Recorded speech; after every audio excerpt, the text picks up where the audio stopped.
और डर उस दिन से लग रहा है कि कहीं इस मुल्क में खूनी इनकलाब ना आ जाए। 2 असम्बलियों के अगर इलेक्शन होंगे ना तो वो इनकी मौत होगी, क्योंकि दोनों असम्बलियों में इस टाइम पंजाब में और KPK में PTI 80% अवाम PTI के साथ है। अस्सलाम वालेकुम जी, मैं हूं इरफान समोर। इस वक्त हम ज़मान पार्क में इमरान खान साहब के घर के बाहर मौजूद हैं, जहां पर कारकुनान मौजूद हैं। खान साहब की हिफाजत के लिए कुछ रहनुमा भी मौजूद हैं। इस वक्त मेरे साथ एप्टमा के सदर भी हैं और पाकिस्तान तहरीक इंसाफ के रहनुमा भी हैं।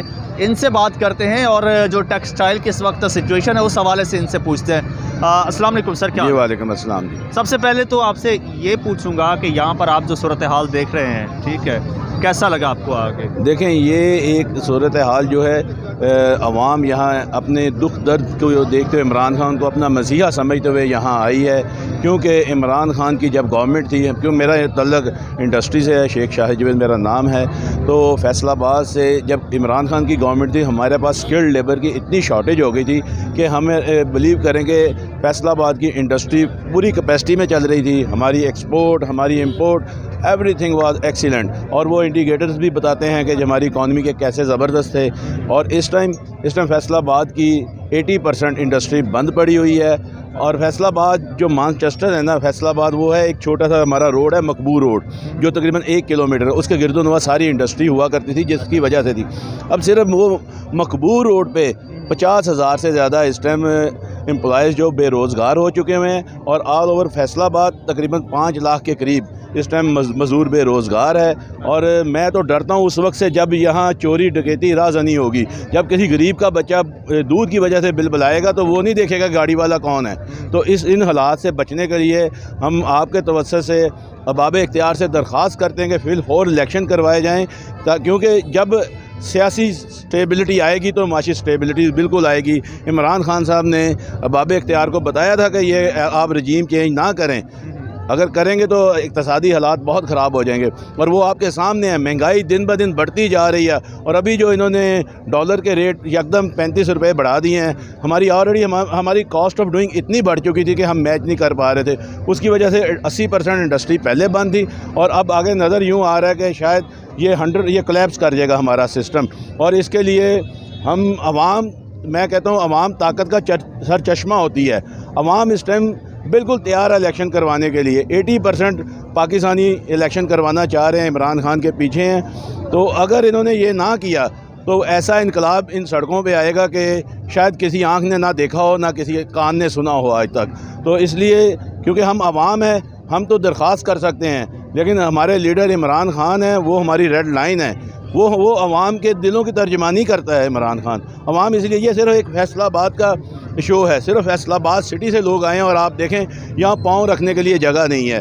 तो अगर खान साहब ने कॉल दे दी तो मैं समझता हूँ कि पूरा पाकिस्तान सड़कों पे होगा, और इन करप्ट नाअहल इम्पोर्टेड हुक्मरानों को भागने के लिए जगह नहीं मिलेगी। तो इनको फिलहाल इलेक्शन करवाना चाहिए। अच्छा शेख साहब, ये तो हम सुनते हैं कि जनाब पॉलिटिकल इंस्टेबिलिटी की वजह से जो है वो इकॉनमी इफ़ेक्ट हो रही है, इंडस्ट्री इफ़ेक्ट हो रही है।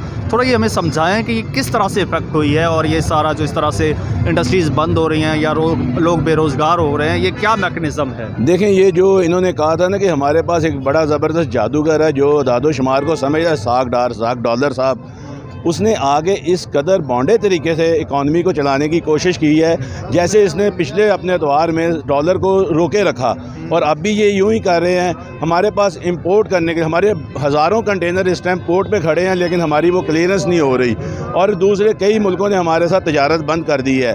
मैंने आपको पहले बताया, कॉस्ट ऑफ डूइंग इतनी बढ़ चुकी है कि हम एक्सपोर्ट भी नहीं कर पा रहे, हमारी वो मैच ही नहीं कर पा रही। लोकल इंडस्ट्री भी बंद है, और जो हमारी एक्सपोर्ट की इंडस्ट्री वो भी बंद है। ये जब तक हमारी सियासी स्टेबिलिटी नहीं होगी, कैसे कोई एक किराए के दुकानदार पे इतनी ज़्यादा सरमायाकारी करेगा? जब हम पता होगा कि ये 5 साल के लिए कोई गवर्नमेंट आई है, तो जो दूसरे बायर हैं या सेलर हैं वो हम पे एतमाद करेंगे। उन्हें पता होगा कि जो भी पॉलिसी बनेगी 5 साल के लिए बनेगी, और इस मुल्क में लोग एक्सपोर्ट भी यहाँ होगी। और सबसे बड़ी बात है, जो हमारे ओवरसीज़ पाकिस्तानी हैं उनका इन्होंने हक मारा है। वो देखें, पिछले खान साहब के दौर में 32 अरब डॉलर तक पहुँच गए थे हमारे रेमिटेंस।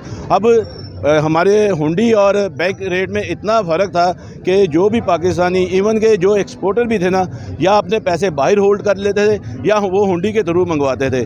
तो इनकी पॉलिसीज़ कोई नहीं है। ये सिर्फ मैं समझता हूँ कि जो बिलावल और मरियम ने एक तहरीक चलाई थी, अब्बू बचाओ तहरीक, और वो ही साबित हुआ कि जो ही वो बरसरे इक़्तिदार आए हैं और हज़ारों अरब रुपया उन्होंने माफ़ करवाया है, अपने करप्शन के केसेस माफ़ करवाए हैं। अब मैं आपके तवज्जो से अबाब इख्तियार से दरख्वास्त करूँगा कि वो अवाम की दुख तकलीफ़ को समझें और फिर वो इलेक्शन करवाएँ। अच्छा, अगर इलेक्शंस होते हैं और दोबारा यही जो ग्रुप है PDM का यही आ जाता है हुकूमत में, शहबाज शरीफ ही वज़ीर आज़म बन जाते हैं, तो फिर स्टेबिलिटी आ जाएगी? देखें, ये सिर्फ खान साहब ही ला सकते हैं। ये सोचना वैसे ही मजाक समझा जाता है और बोलना तो बिल्कुल ही ये हो ही नहीं सकता। लेकिन अब सपोज़ वो आ भी जाते, मैंने पहले बात की है, जब तक आपके सियासी स्टेबिलिटी नहीं होगी, बाहर आप पे एतमाद कैसे करेगा?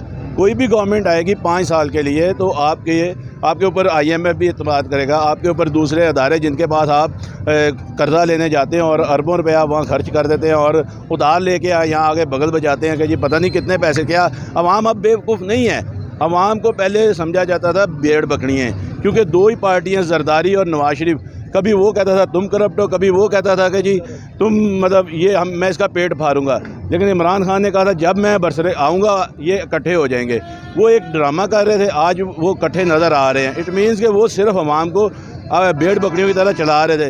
लेकिन खान साहब ने इस कदर अवाम को वेल नॉलेज कर दिया है, अब तो घर का बच्चा इवन के ख़वातीन भी वो भी समझती हैं कि हमारे इकनॉमिकली हालात कैसे बेहतर होंगे। तो ये इसके लिए वाहद हल इलेक्शन ही है।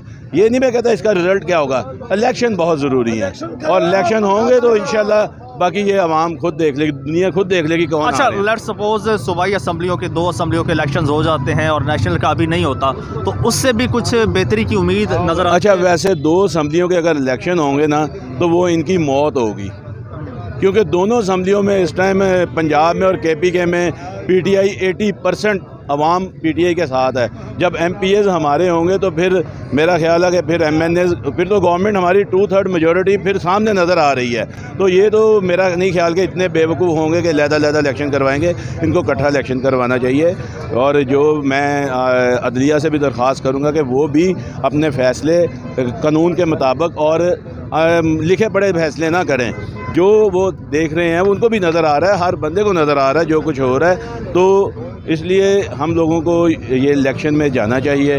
अवाम तैयार है और डर उस दिन से लग रहा है कि कहीं इस मुल्क में खूनी इनकलाब ना आ जाए, क्योंकि भूख नंग की अखीर हो चुकी हुई है। शेख साहब, आपका बहुत शुक्रिया। नाज़रीन, इजाज़त दीजिए। अल्लाह हाफ़िज़।